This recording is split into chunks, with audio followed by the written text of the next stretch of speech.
All right, so we're here. Hello, everybody. Welcome to the Shoot Your Shit podcast with Jesse Mastropasqua. This is episode one, my first ever podcast episode, and I'm very happy and very delighted to welcome my first guest onto the podcast, a fellow podcaster himself, Chris Aniello. Hey guys, this is Chris Aniello from No Holding Back. Started my podcast 2 months ago. I reached 101 subscribers. Really proud of that accomplishment. And I just Congratulations. want to thank you so much, man. And I just wanted to take the time to thank you personally and wish you the best of luck on starting your podcast. Thank you. I appreciate that. So, what we're going to start off by talking about, I noticed a little thing about you. We've known each other for quite a long time, right? Yeah, this goes all the way back to like elementary school. I would say grade 3, if I'm not mistaken. Yeah, I would say so. And every time you come up in conversation, or every time I think about talking with you, the first thing that always comes to mind is grade six. Do you remember the specific incident I'm talking about? Is it the time that I called a fellow classmate a caveman because she had a unibrow? No, actually, what comes to mind to me is when Michael Cantini threw his pencil case at the ceiling tile and it fell and almost crushed you. You remember that? Oh yeah, yeah. So back in elementary school, we've done a lot of crazy things. So from playing, soccer in the gym, hockey in the gym, computer lab, every morning at 8 o'clock, 9 o'clock in the morning, we would, have our screensavers saved with either like Carey Price or something hockey related. And I remember you Teaching were, all the other kids how to do the same because nobody knew how to put backgrounds on their computers at the time. yeah, because like everyone else was younger than us, and we were there for a while. It was our last year, and obviously you were the oldest kids there, the most experienced ones, and yeah, I remember you were into Star Wars a lot, the Clone Wars during that time. I can't forget that. We Mm. should talk about that a couple of times here and there, even though I didn't follow that much. But yeah, so when I came to the story about the tile falling down, we were in the computer lab, and I'm not sure if he was mad or not, or if he was really, really in a good mood, I and don't think he he was just mad. I think he was just fucking around and he threw something. I think it was a pencil case or something. I think. yeah, I'm pretty sure it was a pencil case, or I don't even know why he had a pen. If it was a pencil case, I wouldn't understand why he had a pencil case on him in the morning. It's not like we were No, doing it anything. was at night. It was at night. Was that night? Okay, we're probably doing Yeah, homework or something that day, right. but I think it was one of the supervisors said something he didn't like, or maybe he had to go home and his parents came a little bit early because we had daycare during that time, and he Mm. got really pissed off and he swung his pencil case a little bit too high and really like hard, and it hit the ceiling on top, and the tiles were very cheap.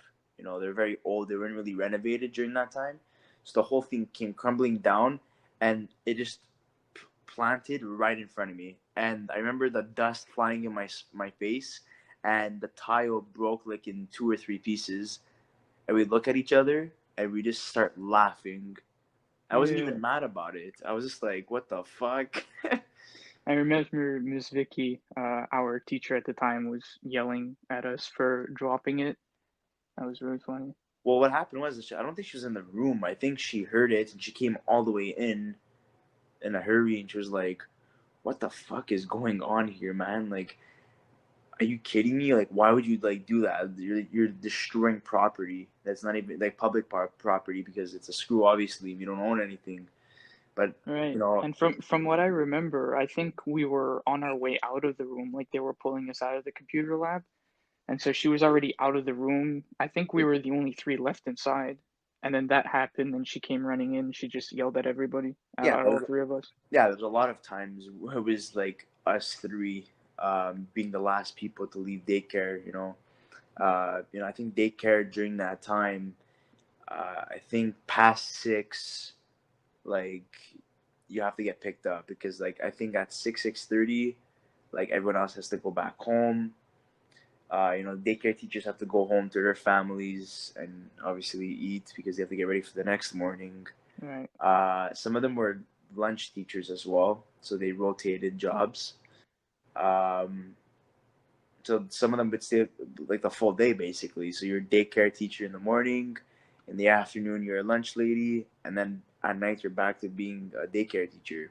Right. And that's the type of shit you don't really like. You kind of take for granted as a kid because you don't realize, wait, these guys, have to go home and then they have to come back and work in the day as well as at night, As a kid, you don't really uh, notice that kind of a lifestyle, right? See, like a lot of people like would ask me, what was the best time of your life? And as much as I would love to say college, high school, it was literally my least favorite. Even though I had good Facts. memories, I had a lot of good memories, but just there's a lot of people you just don't like. In college, you choose who you want to be with. But in elementary, you're innocent, right? So, everyone's friends with everybody. There's not really a thing called popularity in elementary, and you bond together over like sports or common things that you guys like. And I remember, a lot of people that we lost connection with or lost touch with in high school, in elementary school. It didn't matter about popularity. It mattered what you liked. If you knew your shit, we were friends. Pretty And much. If you were in the same grade, you were all friends. That's how elementary school worked. yeah, obviously there was like some attractive girls in elementary school. We found girls pretty and stuff. And there's obviously the good-looking guys, and then obviously the ones that weren't fully developed yet because we didn't hit puberty. But I don't think anyone really, I mean, a couple cases, but, grade six, we're only like 12 years old. I don't think anyone really hit, yeah, for guys at least. yeah, exactly. So just going back and thinking about that stuff, it's crazy how like the friendships that we had back then. If you look up them now, many of those people are not in our lives anymore. Some of them you would have respect for, say hi and bye. I remember there was this one kid. I'm not gonna say his name. You know, really good friends with him in elementary school. We used to always talk about hockey, everything. And in high school, started smoking a lot, hanging around with the wrong people, the so-called popular people, whatever. And then in college, he sort of, came back to earth. He was more grounded, and he started like maybe when I was in my second year at CEGEP. He um, came to college and decided that he's gonna start his first year in college, and he actually came up to me and said, Chris, hey man, hello, hello." And I was like, "What the fuck?" I'm like, "Who's talking to me?" I turned around and I looked at him for 25 seconds, didn't recognize him because he had long hair now, and I'm like, "Oh my god, it's him." I'm like, "Hey, what's up, man?" or whatever, and it was really nice talking to him, And I remember I threw a joke at him because he was a Buffalo Sabres fan, and I'm like, "So Buffalo, they fell off the map since we last talked and last spoke. Sorry for my grammar. See, I'm speaking as if I'm in elementary school right now." But yeah, and it was really I would say it was really emotional, because he understood the joke because we used to joke like that back in elementary school. So him understanding that joke after all those years, it brought back a lot of memories of And that's when the we were in that's the gym class. craziest thing. That's the craziest thing too. I tend to remember a lot more from elementary school than I remember from high school, in terms of positives at least. Yeah, like my God, I can think about like all the like the books we used to read in the library, all the stories we used to like, you know, reminisce about like in daycare, and then like and don't forget this is like before like actual like education classes started and after the classes were done. Those are like the best memories. And I remember like during Halloween, we used to watch these Halloween movies, and it felt like Halloween. It was beautiful. Like Halloween was well and alive. And now you look at it now, and it's Not so like much. not so much. And it's so sad because you have that little spark inside of you, but at the same time, you can't ignite it. You can't ignite it. Sorry, initiate. Sorry, my God, the grammar, man. It's like elementary school. It's fine. Um, yeah, initiate like a flame inside of you to bring back those feelings. Christmas time, I remember the gift exchanges and stuff. Uh, Speaking of Michael, he gave me a Wally um, action figure. I remember Wally came out during that time, and I gave him hockey stickers because back then we used to collect a lot of hockey stickers in our Yeah. hockey books, and we used to trade a lot of our cards to stickers and cards to each other, especially if we had doubles. We had this girl. I'm not gonna say her name, but her parents owned a dep, so she used to get a lot of stickers. So she was more advanced than us when it came to collecting. So she had a lot of doubles that like we were like crying for and like begging for that we, every time we get packs at the dollar store or at Walmart or wherever we used to buy them, we never used to get those stickers. So she had the advantage on us, and when we would find out she had the stickers, we're like, oh, we'll do anything. Because I remember sometimes she used to really make us work for it. And no, I'm not talking about sexually. I'm talking about like she literally would be like, you gotta like, include me in this and that, or like, you pick me first next time in soccer or hockey or whatever, or next time you get cards or stickers that I'm missing, you better give it to me. Like so, basically, she's your typical tomboy, and It was like a trading experience, but instead of like drugs, it was just hockey cards. That's what it was basically. yeah, and it's funny because many of us that, uh, trade our cards and stickers and all kinds of stuff. We never really got into like drugs like that. So it's like, hey, like I didn't become a potential dealer at the end of the day. So, so yeah, but it's so sad. Like how many times I think of bringing back memories and reliving memories. I go back to the elementary school sometimes, take a walk, and I go walking back in the playground and the baseball field where a lot of our activities used to take place. Soccer, football. Um, I used to play handball too. Just all the good times. Yeah, That's what elementary school was for me. soccer, baseball. Can't It was forget that one. prime youth, as I call it. It was prime youth. I literally think that St. Paul Elementary School is the best elementary school like ever. Like, I would agree with that. I mean, I think it's slept on because a lot of people tend to go to, the more popular sort of elementary schools around. especially that the only thing that sucked about that place is that there was two different buildings, so it felt like you were like in two separate schools.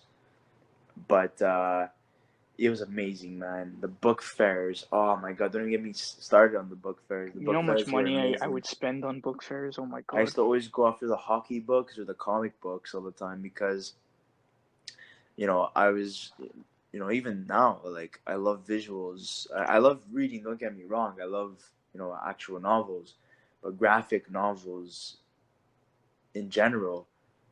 I'm not stupid as a kid. I'm like, I know these things are gonna be worth money one day, so I bought them.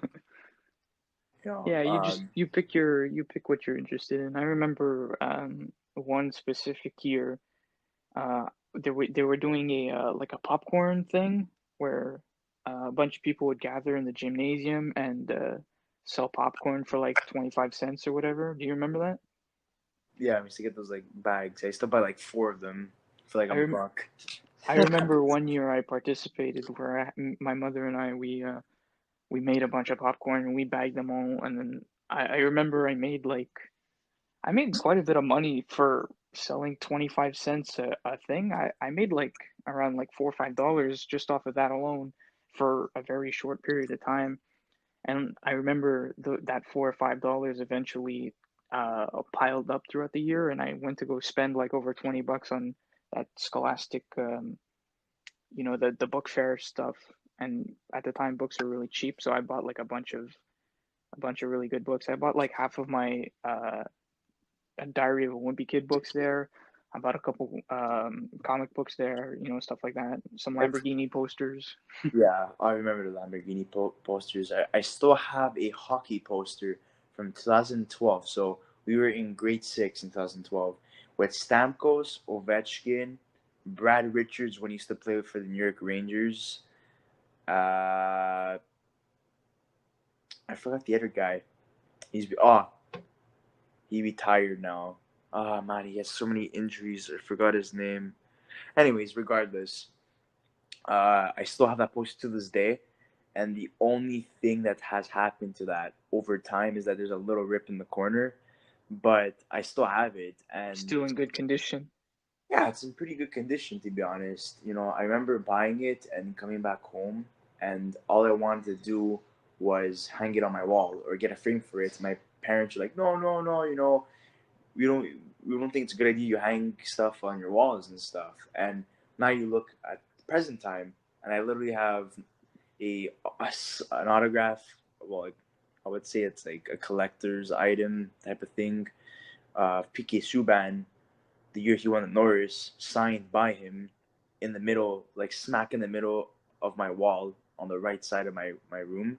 And then on the sides, so like obviously the picture of this is basically it's in the middle, and then on the left side and right side I have two frames of comic books from the 60s all the way to the late 80s that are obviously Marvel related. So you got Spider-Man, the Fantastic Four, the original Avengers, so and Captain America.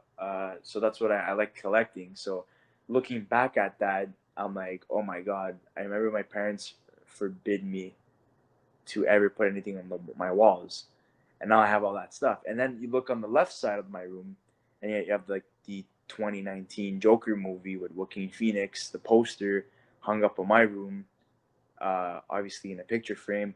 And then if you look right in front of my room, like in a very, very tight corner, you just have my high school diploma. And that was the first thing I hung up on my wall in my room. I don't even know what my high school diploma is. I hated high school so much, especially those last 2 years.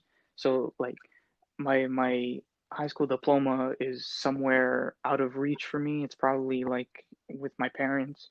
My graduation photos, the graduation book, all of that stuff I don't have it anymore. I don't know where any of it is. Like I did my best to keep that stuff away from me because I hated my last 2 years of high school so much. But Yeah. going back to the sort of scholastic thing, because I brought up a point. I see it right now. I have one of the Lamborghini posters, which was like a thing that every guy kid wanted to get at the time. I still have mine here. It's not even hung, but it's in my room, just tucked in a corner. Yeah. And the thing is that ask anybody that bought a shit ton of things during book fair over the years and ask them this question: what do you have left from all those book fairs? So from I all still the have all my books. I have a little bookshelf thing where it's kind of messy right now because I haven't taken time to clean it. But all of the books that I've bought, I'm pretty sure I have them all, or maybe I've given some away to like a charity or something. But I'm pretty sure I have the majority of them still to this day. I think I have a quarter or maybe half of like the stuff I bought, but the other half I think I may have given to my sister, which my sister literally without my permission just gave away everything. And I remember I think my Diary of the Wimpy Kid collection is completely gone. Like I gave it to her to read, and she just got rid of everything. Yeah, that's why I don't give my stuff away. Everything I buy, I make sure I keep until I don't need anymore. I'm very stingy with my money, so every time I purchase something, I make sure it goes to its use, you Well, know? the reason why Even I as a gave it kid, to I her, was always like that. the reason why I gave it to her is because during the time I was like what mid years in high school, so like maybe third or fourth year in high school. So I'm like, I don't have space for this kind of stuff. Forget it.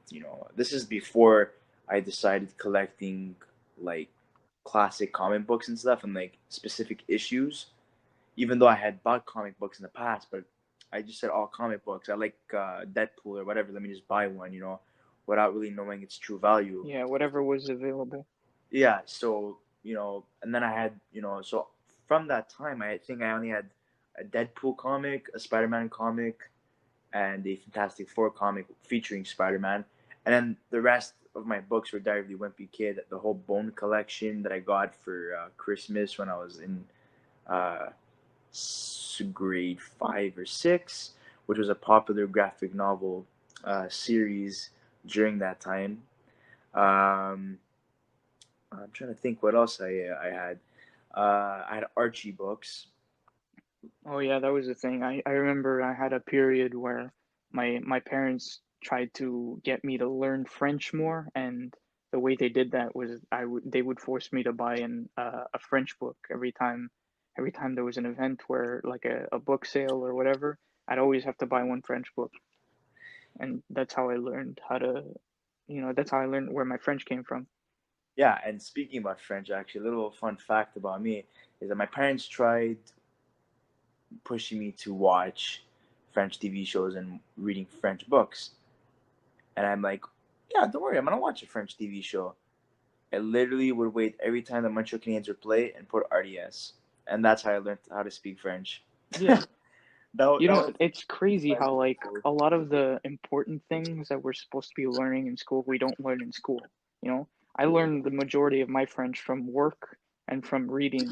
I've learned the majority of my math from, YouTube videos and stuff like that. I've learned the majority of my history from video games. It's crazy. and if you look at the connection between reading and elementary, so the elementary level of reading, and trying to learn a language. I remember a lot of people were, including myself, were embarrassed of speaking French when we had to read, history books in French in elementary school. I forgot the class we used to call it, but I was very very embarrassed because I had like this weird like European accent, and then I grew into it obviously over the years. But during that time, I was very insecure about myself when talking French. It took a lot of years for me to be more comfortable.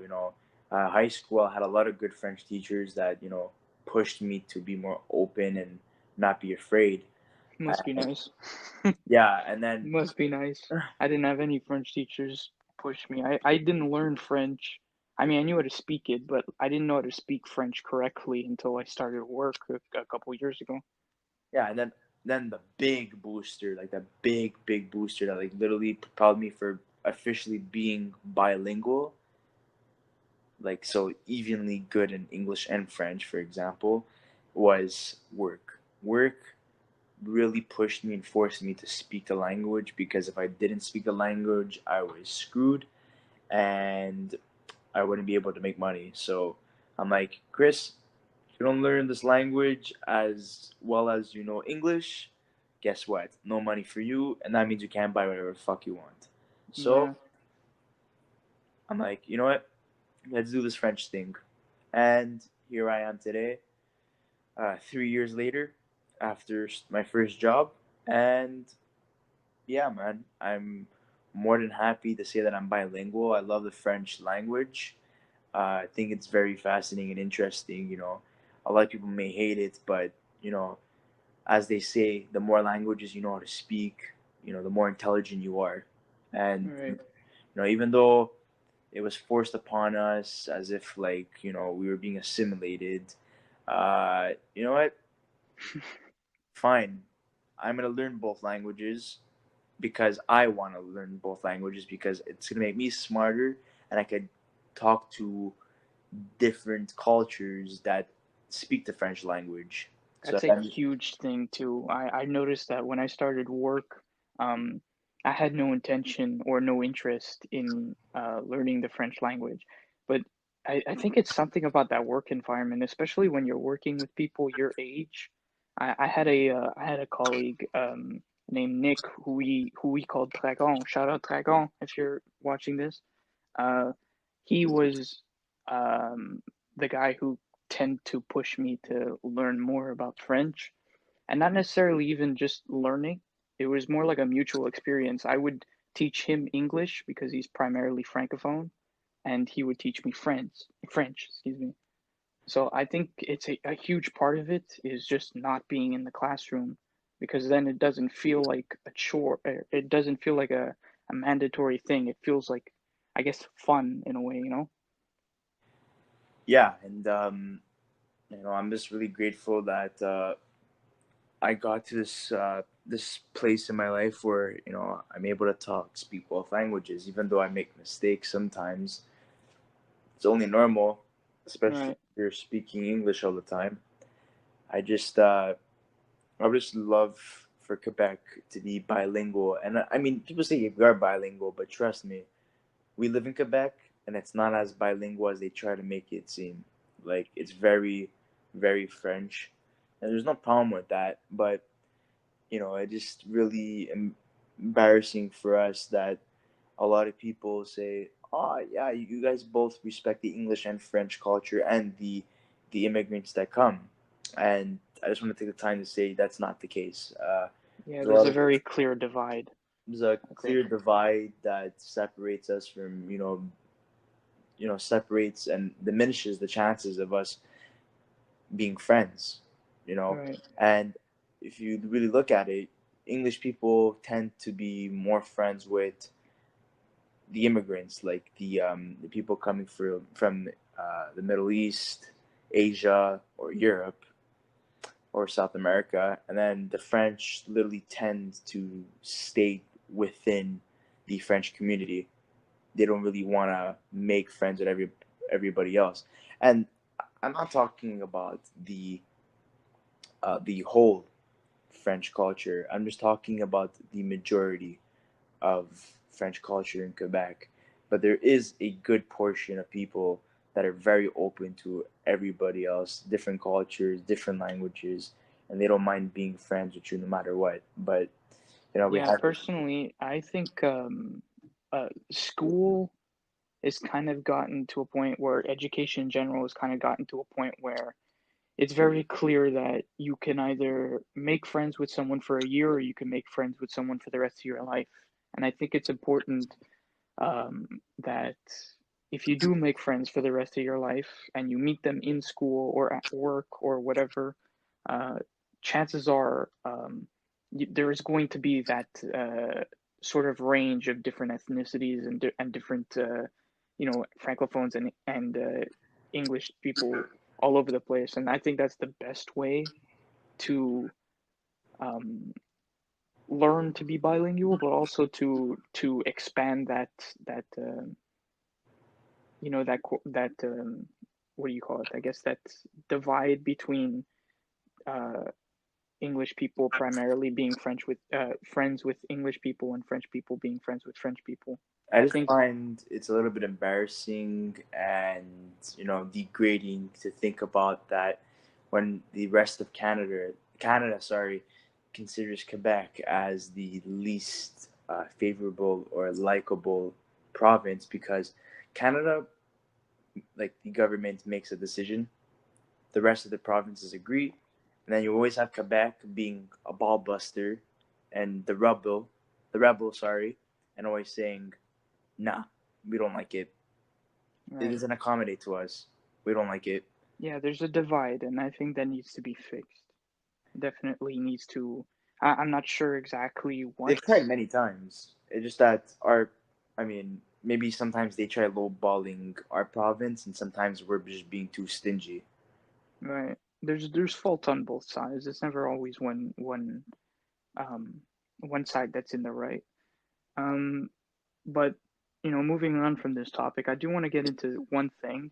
You are a graduate of Vanier College, am I right? Yes, so I graduated the fall semester of 2019, and in the Law, Justice, and Society program, which I'm Nice. currently not gonna continue following that path because it's just not for me. But I've What chosen. is for you? Yeah, so now what I decided to do is that I got accepted to McGill originally. I declined that starting the winter semester because I'm like, you know what, sociology is not for me. It was a very rushed idea just to say that, hey, look, I'm in school, but not liking what I'm doing. So what I did is I said to myself, let me take this semester off, the winter semester of 2020, to just think about what I wanted to do and just work and make money and pay off my car. And I finally came to the conclusion that I wanted to study child studies and take a minor in film studies because film is a major part of my life.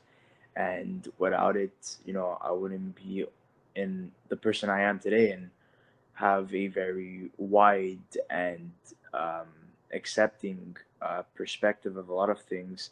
Do you think your interest in your film in the film industry, do you think that sort of inspired your podcast series? Yeah, definitely. I'm like, I need some sort of like entertainment or uh, way to include myself into the entertainment business and be familiarized with how it is to work with filming, understanding the perspectives of like not everyone's gonna like what you make if you want to base it on like your own creativity level Right, and your own vision. Not everyone is going to accept your vision, but maybe in the future it might become a cult classic, for example, where movies or TV shows or like maybe videos, and people are like, I like that style, you know, and I'm hoping my podcast blows up eventually sooner than later. But if it takes a little bit of a while to do so, I really don't mind. But I just want people to enjoy. Like, I rather have 100 people watch my video, but the time duration is like 10 minutes for like a 30-minute episode, rather than you know 3,000 people watch clicking my video, watching it, and then the time duration is like a minute or 2 minutes right. It's because about the substance. yeah, because it's like you create something, you want your voice to be heard, and if your voice is not heard and just a simple click, it's meaningless. Your Right, job was not successful and you failed and you put all that work in for nothing. right. And there's a little bit of a divide with that too, because you know, there's a tendency in this generation that a lot of people don't have um the attention span to watch longer form content, right? Yeah, So exactly. there's always that problem, which I know I'm gonna run into as well, but I don't really care. Personally, um, I'm not gonna extend these episodes crazy long, but I do want to hit around the hour mark, just because I feel like the more natural the conversation, the better the podcast. And sometimes conversations are lengthy, and sometimes they're not. So I'm not gonna force a podcast to be a half hour or an hour or whatever. I'm just gonna let it play out. Yeah, so for example, my journey of starting a podcast to where I'm at right now is, I didn't start with fantastic thumbnails. I didn't think about that. I just rushed into saying, let's just get content all the time, and we'll put anything for thumbnails. And You've gotten pretty good at thumbnails. I'm looking at them right now, and I'm really impressed. yeah, so what happened was, after episode 3, I had a friend, won't say his name, but a very good friend of mine, say, you know what, you're not making any good thumbnails. You're always putting your logo over everything. People are not going to really care, even though this is a good topic. You need to put logos Right. that relate to the topic. I said, okay, fine. You start making them. So he made, starting episode 3 to, I would say, episode 9, he was there to make them. After that, he gives me a call saying, I can't do it anymore. I'm very busy. It's time for you. This is your channel. It's time for you to take over and whatever. So I'm freaking out. Like, oh my God, I think might be the end of my podcast. No one's going to listen to me because I'm not good. So I had some Photoshop apps on my phone already. I really looked into it, studied it. I got some other apps, help me out. And, ever since episode 9 or 10, I've been doing everything by myself. And I think his obviously thumbnails were simple, straightforward, they were good, but mine are more creative, and Right. I'm noticing you're putting a lot more color into them. yeah, they're more vibrant. So what I'm trying to do here is try to captivate the human eye, because everyone has your typical, thumbnail, straightforward, let's say it's a hockey video, put four of the best players, or a Marvel, related subject, you put like, your three favorite superheroes or the most relatable superheroes that people love to watch in the big screen or comics. Right. Uh, so I'm like, you know what? I want to stray away from that, and focus on background and, the things I put in front of the background and the title and, the font of the writing that I use for specific topics. So, I became more creative with my thumbnails. So I see that as, it hurt me at first, but then, it pushed me to learn to be more creative and, to be more responsible and independent for my podcast. And Yeah, then, and you get better and better. yeah, exactly. And you mentioning the time span of an episode, I started with like 30 to 20 minutes and then 45 minutes, the first three episodes. So, you know, relatively low if you really think about it. Then after I started making like two episodes of like an hour and a half, an hour 15, they did really well because they were good topics. But then when I tried doing that for a comedy one, it didn't get the love it was supposed to get because we did a movie study on why it was based on comedies. So we did a character study on why the top 10 comedies that people never get tired of actually work in present time Right. and why they age so well. So we talked about how relatable the characters are, the jokes, how iconic the characters are, from 20 years ago till now. And, we really took the time to put a lot of effort in that. I remember me and my guest, did a lot of research for that. And, looking back at it, it's almost 2 months and you only have 70 views. And the watch time is like 2 minutes or 3 minutes, which is, really disappointing. So I vowed to myself, it's enough. Over 1 hour, never happening again. I'm gonna keep the Right. most. I'm gonna keep it is like 55 minutes. So moving forward, not only that I have to have the responsibility of cutting people off and making episodes shorter, but you know the thumbnails, and then after I'm like I need an intro because just talking and getting straight into a topic, it worked in the beginning, but then people wanted more. You're like, okay, you started your channel, now it's time to get more creative and learn as you More go, professional, yeah. more professional. So I said, okay. So I'm like, I got the intro working, I used iMovie to make my intro. I was trying really, really hard. It was to make something really great, but then I realized the answer was right in front of my eyes the whole time. And not only that, I realized, I need to make better YouTube art. I need to make a better description. I need better topics and so on. So obviously, with time, I fixed that. Then I'm like, okay, now everything's good. But I realized the first and second episode didn't have thumbnails. They just had my Right. logo. So I went back and I remade thumbnails for those And episodes. now they're looking pretty good. I'm looking at your hockey ones are really creative. The analyzing and predicting the 2020 NFL draft, NHL draft, is actually a really good one. I like that one a lot. See, the thing about sports is that when you put all the teams on a cover, for example, like that, cropping them out and everything, doing the photoshopping, it takes a long time. So I Yeah, actually, but it attracts the audience because you're picking their teams. So when they see it, they click on the video.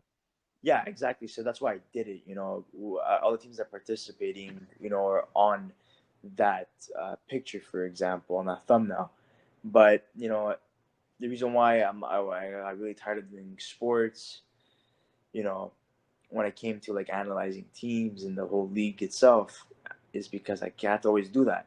For hockey now, I'm comfortable. I can make hockey videos for the rest of my life and be like, you know what, it's okay because I have everything I need, everything saved. But let's say I want Right. to do another sport like football, for example. I want to analyze the whole season for that. You know, it's not going to age well. First of all, the episode, so because there's always a new season, so no one Right. really like what. So I'm thinking about my hockey ones. yeah, they're my best episodes. They're the most, I would say, in depth when it comes to studying every single player, prospect, Because team. it's something you know, it's something you're passionate Yeah. about too. That's why you have all the information. Thing is that is it really worth it when you know that you're gonna have to remake another one the next year, Right. and make another thumbnail that looks very similar to it, and I'm like, you know what, like, there's a lot of hockey accounts, that's their job. That's not my job. Yeah, I'm gonna make hockey videos and stuff, but I'm gonna make hockey videos that are gonna age well, so people can watch for the rest of their lives. So, for example, I've been making. I strayed away from sports after that last sports related video, and I'm like, you know what? I'm gonna start making things about mental health awareness, body standards, and Right. conspiracy theories, which are the last 4 or 5 episodes now. Yeah, and those are huge topics. I'm very interested in going back and watching those because I haven't quite yet just yet, but I have some of them saved in my watch later playlist, Yeah, and which I'm definitely going to be yeah, and I watching about totally because I'm more appreciate that. attracted to those kind of videos personally. Yeah, and I really appreciate that, But I know I made those videos with the intention of, these are gonna age well. I'm not gonna have to worry about people clicking on my videos, because people could always come back and watch these videos. And now I'm thinking about it, I gotta continue making videos like that.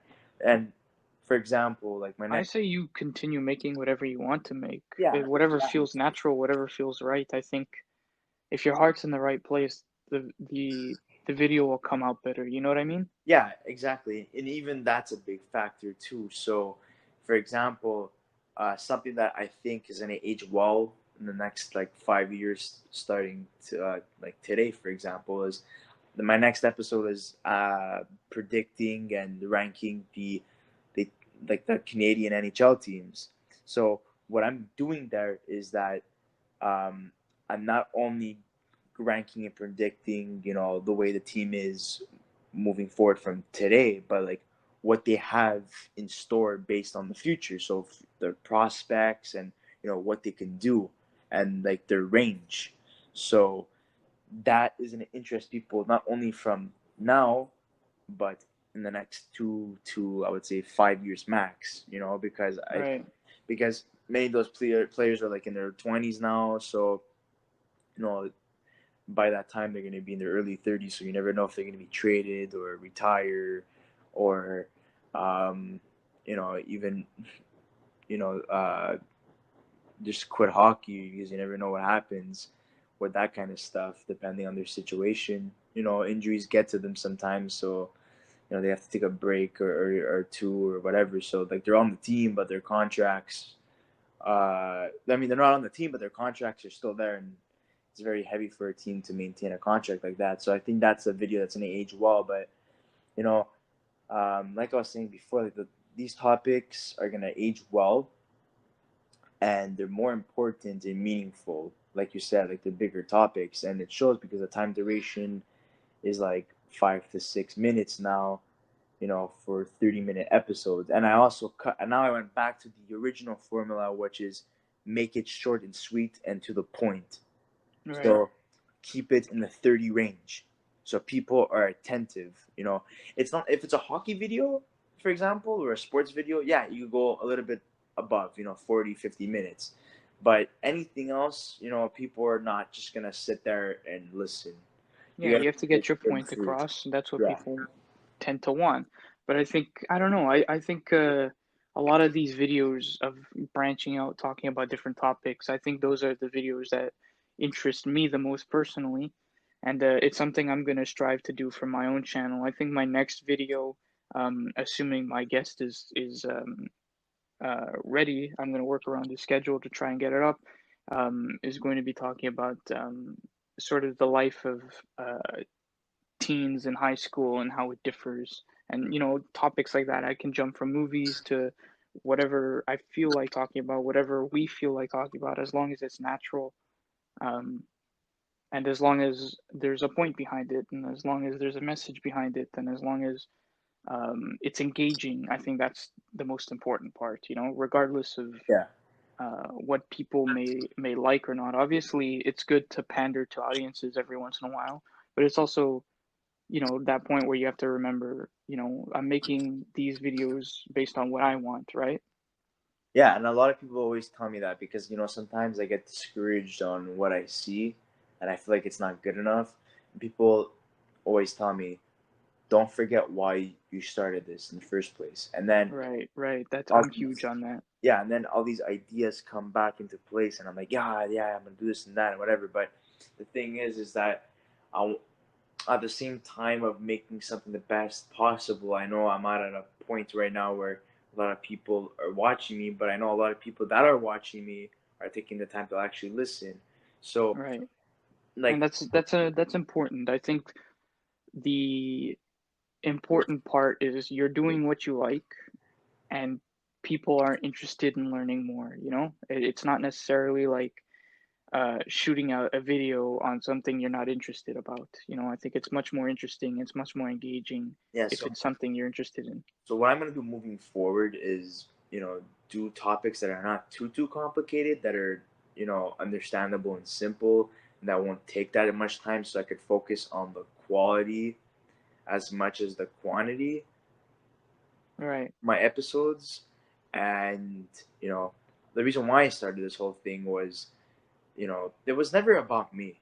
It was always about the guests. Every guest that comes on my show, my podcast, whatever you want to call it, uh, gets the chance to express themselves where they usually don't get the chance to in real life, in a normal conversation. So 100%, I agree. I give them a platform to talk about whatever they want. Yeah, I cut them off sometimes to 45 minutes, an hour, but at least they get a chance, an overall, a chance to like generalize of what they want to say, an overall understanding of the main point that they're trying to make. So, you know, and they appreciate it. Just even if I would have given them 10 minutes or 15 minutes, the fact that I'm giving them a platform to actually express their voices is really beautiful, and I'm really proud of my work when it comes to that. A lot of people always thought that I was gonna make this because I was wanted to be selfish and I wanted to be alone because I wanted to show that look what I could do by myself. But in reality, it was just based on like I wanted to be different. I wanted to talk about different topics that were interesting and that appealed to people. And yeah, some of my ideas, and topics are not 100% original, but I do have a lot of videos that are original. And Right. And just to go off of that point, and I wanted to mention one thing, especially because you kind of gave me a boost in this whole podcasting when we did our episode on your channel, which by the way, I'm gonna link in the description of this video once it comes out. But I was really appreciated for that you took the time to come up with a topic that we were both interested in talking about and sort of centering the episode around that topic and inviting me to talk about it. I was really thankful for that. So thank you. yeah, no problem. And I just wanted to say this little shout out to every single person I've had on the podcast so far. That I'm really appreciative for the courage that it took everybody to express themselves, no matter if they felt if what they were saying was wrong or right. And the fact is that I would never have been able to reach 101 subscribers, and the watch time and the quality and the views, whatever I've gained would not have happened without you guys. So I just wanted to say thank you so much. And even if maybe your episode with me did not do as well as the others, you're still part of the success. So thank you guys. Right, 100%. And thank you for having me on that episode. I'm really glad that I got to have you, and it's only fitting that you're the first guest because my first podcast appearance was on your podcast. And in that podcast, we talked a little bit about the upcoming Flash movie and Michael Keaton's potential role in it. Yeah. So, in order to close off this podcast, I wanted to sort of delve back into that realm a little bit and talk about a film that Michael Keaton plays a part in while connecting to that Batman idea, and that's Batman Returns. Have you seen Batman Returns? Yeah, I would say, excluding the Christopher Nolan trilogy, I would say that Batman Returns is my favorite Batman movie outside of that universe. Why? Because I'll obviously list you the reasons why. Penguin was a villain that we felt sorry for, but at the same time despised, and he was very scary. So he had Yeah, three. Danny DeVito did a fantastic job. He had three components that was very human-like, and you know it really touched the audience in many ways. Then you had Catwoman, obviously really well done. I think it's the only, uh, by far the best portrayal of Catwoman besides the other two portrayals we've seen, and the most comic book accurate because you got to understand during the animated series run, Catwoman was originally blonde, so Michelle Pfeiffer being blonde really helped that case. Even though now she's portrayed as a mulatto or dark toned skin, short haired, um, woman portraying Catwoman right now. Michael Keaton, you know, can't go wrong with him. Really proved haters wrong after the first Batman movie, Right. directed by Tim Burton, obviously, which is the same director in the second one, which would have been his last Batman movie for both director and actor.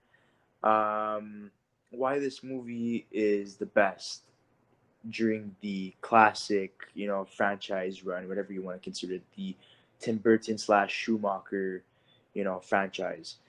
Look, you you really showed Gotham for what it was, the gothic side. Uh, you had two villains, really trying to do things for their personal beliefs. So Catwoman was to get revenge and show people that she wasn't this self pity and depressed woman, but she actually had a lot of good qualities and confidence that she could overcome a lot of things and show people that she didn't need anybody, and especially didn't need the help of a man. Even Right. though she falls in love with Bruce eventually, Penguin, all he wants to do is be seen by everybody. So he decides to run for mayor, but with the intentions of just people loving him and the love that he's never got from his parents because they got rid of him because he had He's deformed. deformations. Yeah, he has Yeah. he has deformities. Uh, I think it's a very powerful movie that a lot of people sleep on because it does tackle these topics, but it never feels like too political. You know what I mean? yeah, and a lot of people are like, oh, first Batman's better. Yeah, just if you look at box office wise, yeah, it performed way better. But as a movie, like as a whole, I would say this movie surpasses the first one.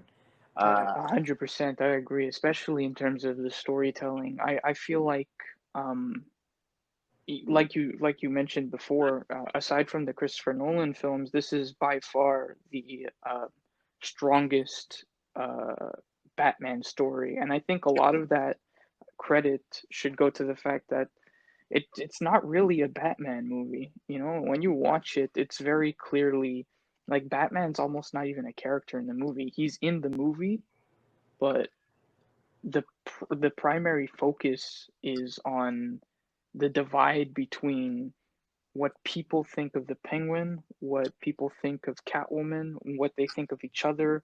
It's a very gripping, very compelling story that I think a lot of people sleep on, and I definitely hold it in its regards and praise it whenever I can. you look at his costume. In my opinion, I would say it's you know 10 times better. It doesn't look as cheesy as the first one, even though the first one is beautiful. The cowl and everything. But if you Yeah, it's really, iconic. Yeah, if you really, really, look at it piece by piece, you can tell that it's very cheaply made compared to the second one. obviously the iconic Batmobile from the first one is in that movie too, and it gets destroyed. And that scene is always fun to watch, where the Penguin controls the Batmobile. Uh, you know, Yeah, it's because Danny DeVito is just infectious. Every time he's on the screen, you can tell he's having a blast, and it yeah, really shines through. Christopher Walken's character, I forgot his name in that movie, but he plays like a businessman type of character. Yeah, Max something, Max Shrek, I think his name was. Yeah, that role was purposely made for him, just to say that Christopher Walken was in the movie, because that character did not exist in the Batman universe, Right. and they just specifically just made it for Christopher Walken. And he killed it in that role. He did what he had to do, obviously, because he's a legendary film actor, and everyone did their part in that movie. The ending teased that Catwoman like lived, even though it showed that she died, along with Shrek or Shrike, whatever his name is, Christopher Walken's character, and Danny DeVito's Penguin. And during that time, it was very rare that villains survived their encounters with heroes. So Catwoman was one of the few villains that or anti-heroes that actually survived the hero. You know, Right. And that final shot is breathtaking. I love that final shot. yeah, the Batman symbol from the GCPD. Right, but the first person to answer the call isn't Batman, it's Catwoman. It's such a great final shot. And I think it solidifies the theme of the movie even more. Yeah, and it's not only that, like it was finally nice to see a change where the villain actually survived, or like the anti-hero for once, and not the villain dying at the hands of the hero, or mistakenly like killing themselves, like the first movie. I There's a lot of things that I don't like about that movie, as much as things that I love about the movie. you know Prince's soundtrack made it very cheesy. uh Jack Nicholson as the Joker, I felt like there was better candidates than him. The reason why they went with Jack Nicholson is because of the experience that he had and the Oscars that he won. So obviously, you would want that guy in your movie. And the reason why they went for him is not only because he's a phenomenal actor, but when people saw that Michael Keaton was Batman, people didn't take the movie seriously. Tim Yeah. Burton was a up and rising director, so they needed a big name to make a big splash and get people's interest. So that's where they got Jack Nicholson. But they could have easily got Willem Dafoe, which would have done it, 10 times better when it comes to the portrayal of the Joker. Um, and you got to I look think it at. was the way the story was executed. I know a lot of people hold that film as a classic, and I definitely don't deny that. It's definitely a classic. But comparing what made the film, the story, to Batman Returns, I think there's no competition. Batman Returns is by far the better movie, in my opinion, at least. Yeah, you had Willem Dafoe as a choice. You had oh man, the guy from It. I always forget his name. Yeah, he suffered a stroke later on in life. He was supposed to be the original voice in the animated series, but Mark Hamill took over because apparently his voice was too scary, even though Mark Hamill's voice is actually scarier. Um, man, I You're can't. talking about Tim Curry. Yes, Tim Curry. Tim Curry was a good friend of Tim Burton, and he was a candidate as well for the Joker. And I think Willem Dafoe or Tim Curry would have done a really, really good job when it came to portraying Joker from the comics. Why? They were both as respected actors, but they had a range of showing craziness as well, which we've seen in later films from both these actors, and in past films. Right. I So think Jack Nicholson did fine for what he was given. Even though I personally didn't really find his character, like, he didn't have much to do because the story wasn't really like I feel like he doesn't have a goal in that movie. He's just a Joker for the sake of being the Joker, and he's really fun to watch. but from a story standpoint, It's there's about not getting much. revenge and being the ultimate mafioso or mafia gang and boss in all of Right. Gotham. And And I think he played that well because his performance kind of takes away from the story a little bit because you can tell he's having a lot of fun with it. Um, but if you sit down and pay attention to the story and you sort of ignore um, Jack Nicholson's performance, you kind of watch the movie and realize that there's not much for him to do. Like there's that scene where Vicky Vale asks him what he wants, and he doesn't even know what he wants. I think he just says something like "my face on the $1 bill." yeah, and It's just funny to me because it's like he doesn't have any real drive in this movie. He kind of just becomes chaotic and then does whatever he wants for the rest of the movie, and it's his entertaining, but it's not very thematically impactful compared to Batman Returns, where we have Danny DeVito and as Penguin and Michelle Pfeiffer as Catwoman, who they want to be loved and they want to be accepted for who they are, and I think it's much more interesting because it actually works within the story, right? yeah, so you have a good plot and you have good character development. There was good character development for Jack Nicholson's Joker, but here are the things that are wrong about his portrayal. So he was way too old. He was in his, I would say, late 40s, early 50s when he was doing the role, something like that. Um, and they needed someone younger, so that's why Tim Curry and Willem Dafoe get a point each on why they should have been Joker. Second of all, Joker was supposed to be skinny and like tall. He was chubby, or at least he was more meaty.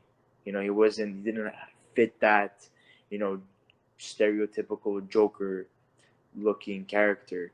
But I don't think that was a huge problem with it. I'm just more concerned about the story because, I mean, to this day, aside from, I guess you could argue aside from Ben Affleck, we still haven't had that primal, Bruce Wayne physique or the primal Bruce Wayne look.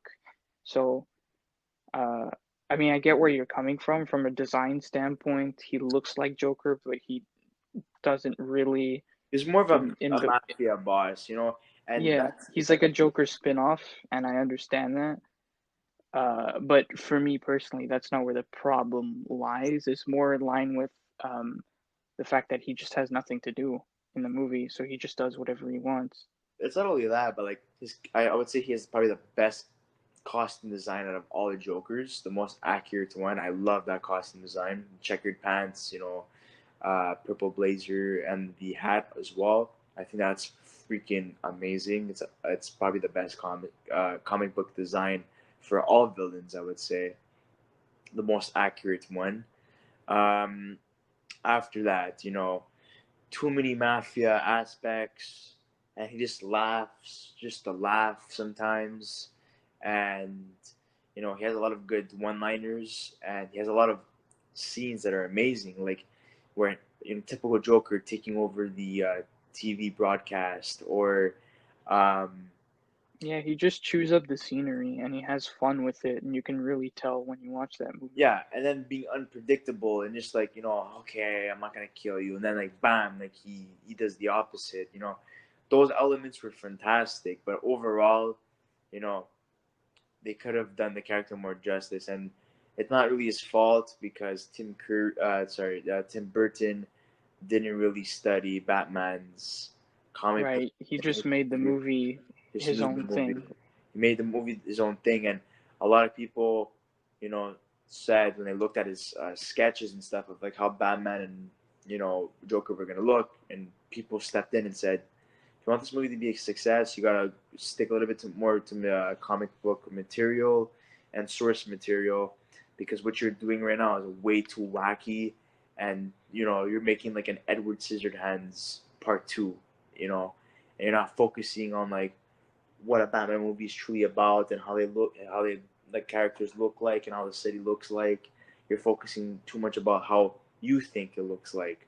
So it was good And that I'd argue that point still came across for 89. I feel like while Gotham City definitely looks like Gotham City and Batman and Joker definitely look like Batman and Joker, um, the story is just not there. It's a big spectacle.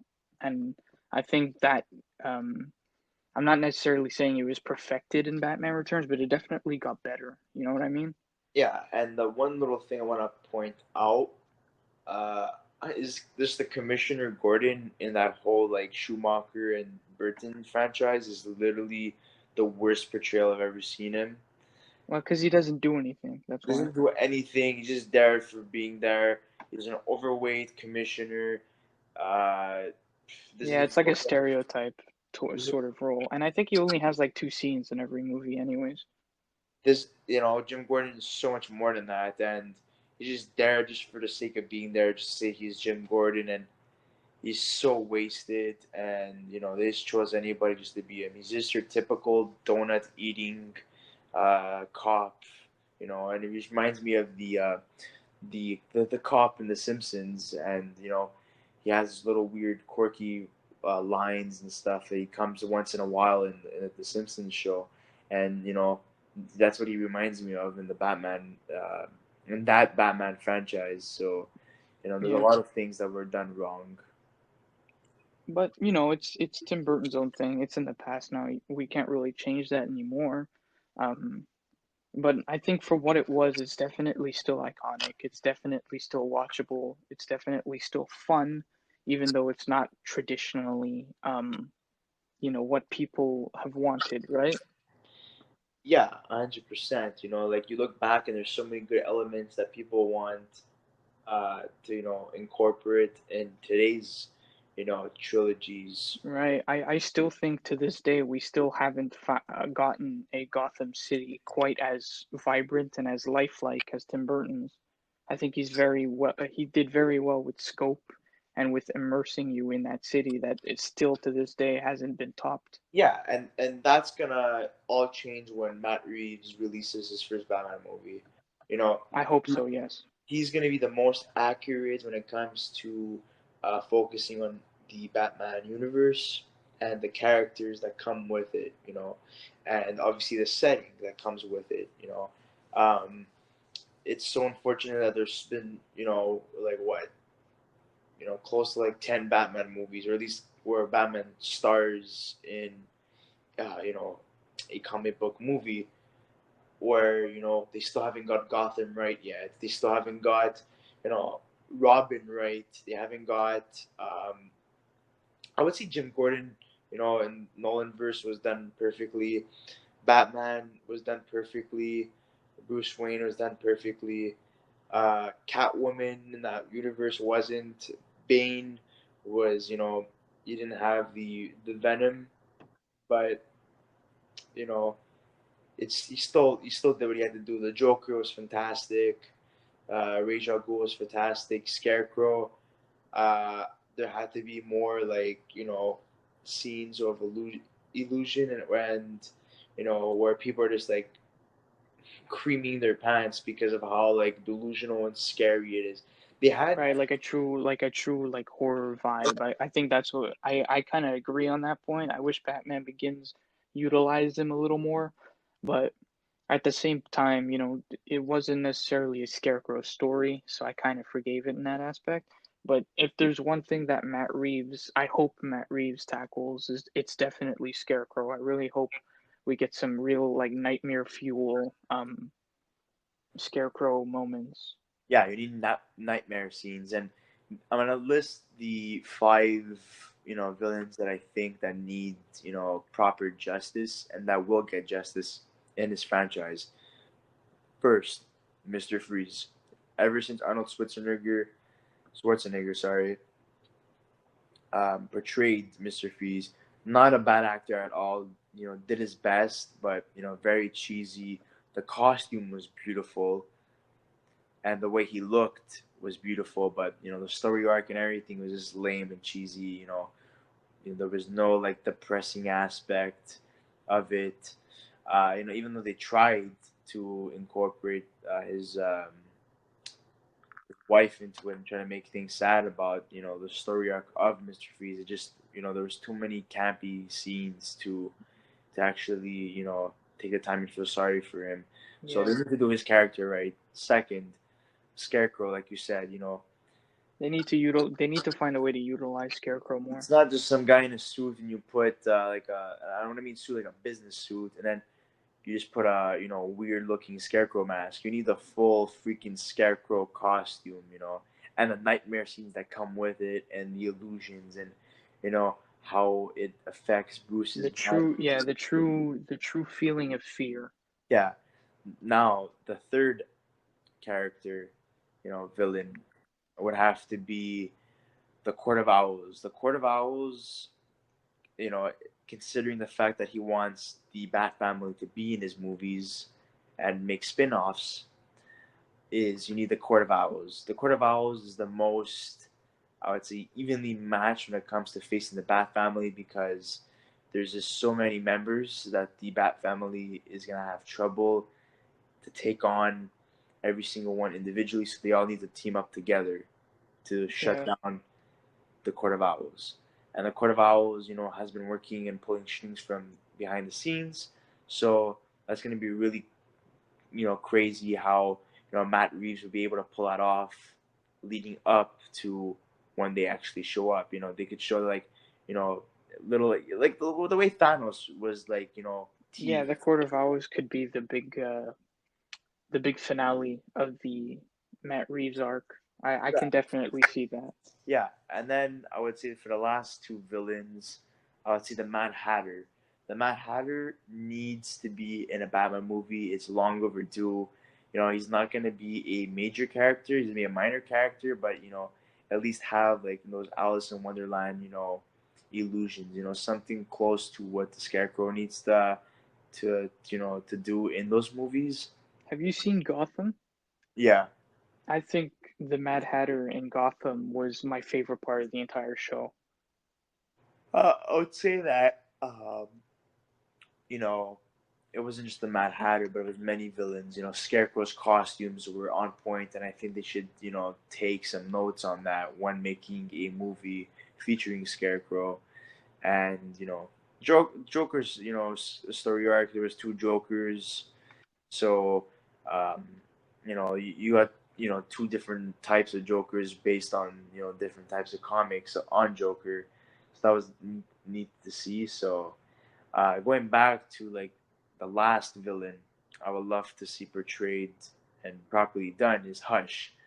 Hush, is a character that is damaged by the fact that, his mom was saved because he wanted his parents dead so he could inherit their money and, become a billionaire like Bruce Wayne was, try to follow Yeah, in the same footsteps. I think Hush is the biggest probability of appearing, mainly because Matt Reeves' inspiration for the first Batman film is going to be Long Halloween based. So I think there's a high probability that Hush will most likely um, be integrated into a series. Yeah, and I feel that with seeing Joker so many times, which he's probably going to show up again because he's so iconic. He's the main nemesis of He Batman. makes money, yeah. So he's definitely going to be there too. But those villains that I mentioned are the ones that need the proper execution, and they all need justice when being part of a massive franchise like this. And hopefully they get individual movies where they all have like their own respected story arc, and it's properly done, and the costume design is done, and the right actors are chosen to portray Yeah. those roles. And I'm really hoping we get a Hugo Strange. I think Hugo Strange would be a very compelling villain. yeah, 100%. So Hugo Strange, he's not going to be tactical, and when it He's comes not a to physical fighting. threat. He's more of a mental challenge. So He's kind of like, I don't know, a good Hugo Strange or a good Mad Hatter or a good Riddler are definitely needed. so what you would need is that he is like in charge, and he has like someone like I would say Mr. Freeze working for him because, you know, he's blackmailing him or something, and they're working together to like stop Batman or expose Batman for what he really is. That he's actually Bruce Wayne. That would be really fascinating to see. But if you want to incorporate Hugo Strange in a Batman film, he cannot be the main villain. He needs to be teamed up with somebody else. I think he could be a main villain. I think it would be more interesting if I do agree that Batman definitely would need a physical threat, but in terms of a mental threat, like I would love to see a story where Batman is locked in Arkham Asylum and Hugo Strange is the mastermind behind some potential breakout or some potential maze that uh, is all an attempt to make Batman lose his mind. I think that would be fascinating. We really only see glimpses of Arkham Asylum, and I think the most we've ever seen of Arkham Asylum was in Batman Forever, and it was very vague and fast as the opening scene. And originally, there's a Schumacher cut that has been rumored to be like somewhere in Warner Brothers Studios, collecting dust. And there's a longer sequence and it's more dark that takes place in Arkham Asylum. So it would be really neat to see that hopefully come out, and so we can take some notes and see what they did right and what they did wrong. But I think this first Matt Reeves movie and his franchise or his trilogy, whatever you want to call it, it's really gonna incorporate Arkham Asylum properly. I hope so. But I think that's it for today. Thank you for being here. Thank you for taking your time to join me for my first ever podcast. No problem, man. I really appreciate it, and I hope the best for you. And I just wanted to take the time to say that, if you guys are interested in checking out my podcast, go check it out on No Holding Back with Chris and Yellow, or Chris, whatever you find in the search bar first. And, check out the video that me and Jesse collaborated on. It's a very in depth character study and movie analysis focusing on what's to come for the DC universe in regards to Flash and Batman, and obviously including the return of Michael Keaton. So I think you guys should definitely check that. And thank you so much, guys, for listening. Yeah, of course. I'll link the channel and I'll link the video in the description. Um, but yeah, I'm gonna end it here. So thank you for joining me, and thank you to everybody for watching. And I'll see you in the next one. Bye.